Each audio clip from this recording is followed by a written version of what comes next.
Hello everyone, I'm Dr. Dro and welcome to my channel. Today I want to talk with you about generic types in Python. Just a gentle experimentation, I would say, nothing too deep. I wanted to see how it works nicely with my VS Code as an IDE, and I prepared a few notes here in a notebook, and in this video I would like to walk you through what I prepared. Let's switch to the code. In the code here, we have first the import of a sequence as a type hinting. Note the deprecation of importing it from the typing module. The correct way to do it in newer versions of Python is through the collections.abc. And now we can define the first function. The first function here is get the first element, and all it does, it returns the first element of the input, which is hinted to be a sequence, and here the square brackets are defining the generic type, and the generic type T is actually defined here in another square brackets, and it's either integers or strings, and the returned value is T, so it's either integer or string. That's the expected result here, and we have this as the function. So note that if we start here with this input, then we get a warning from the IDE saying that something is mixed here, because this notation here hints or suggests for the IDE that all the elements for the input in the sequence have to be of the same type. And here we're doing a mix, so we get a warning. It won't hold evaluating this, so we get the 15 as a string as the first element, because Python doesn't care so much about that. It's only a layer coming on top from the IDE.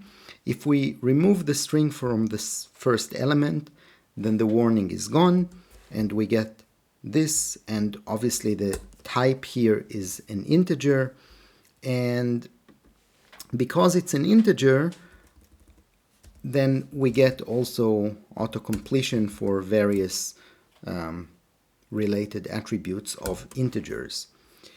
Now, if we switch to a list of strings, then same works. We get the first element here.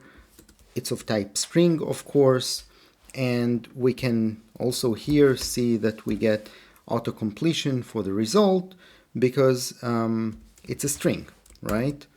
And here we can strip the trailing white space in this case. As I said, this generic type approach hints that all values in the input should be of the same type, either integer or string in the example we have here, and therefore when we have any kind of mixture or wrong types, we get warnings. Nevertheless, we can still evaluate it because Python doesn't care about the types. Next, I want to show you how it works when we are using generic types for classes. Here I define a Q class using this collection, the deque, and using this notation of the square brackets and T, we can specify what are the types, or hint what are the expected types of the elements in our queue. So we know that we expect it to be a queue of type where the elements are of type T. So then if we initialize a new queue here, and this is the way to initialize it and specify what is the type that we want to have in our queue, then that will be this way. And then if we do something like let's push a few values here, and you see that we don't need to do anything here. It knows that we're expecting integers, even though in contrast to what we had before, this is not yet evaluated. So the IDE doesn't know it's an integer. It kind of knows that based on the annotation here on the generic type, and this will work as we expect here. We can also define a queue of strings, and that will work the same way. Note that we can push something which is not a string.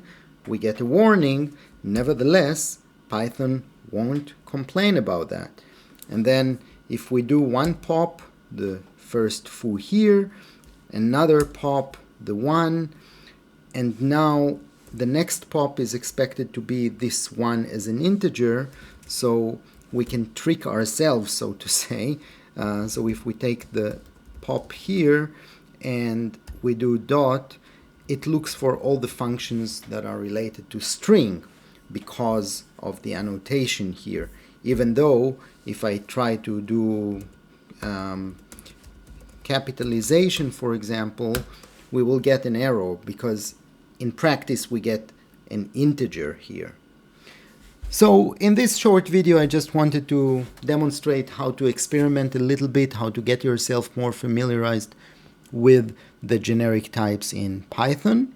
Of course, these are very basic examples, but they give you some feeling how to work with it and how can it help you develop better code using a modern IDE, in my case VS Code. And I hope you found it interesting. If so, leave some comments. Don't forget to click the like button, subscribe to the channel. I'm Dr. Dror. Thank you for joining me and see you in the next video.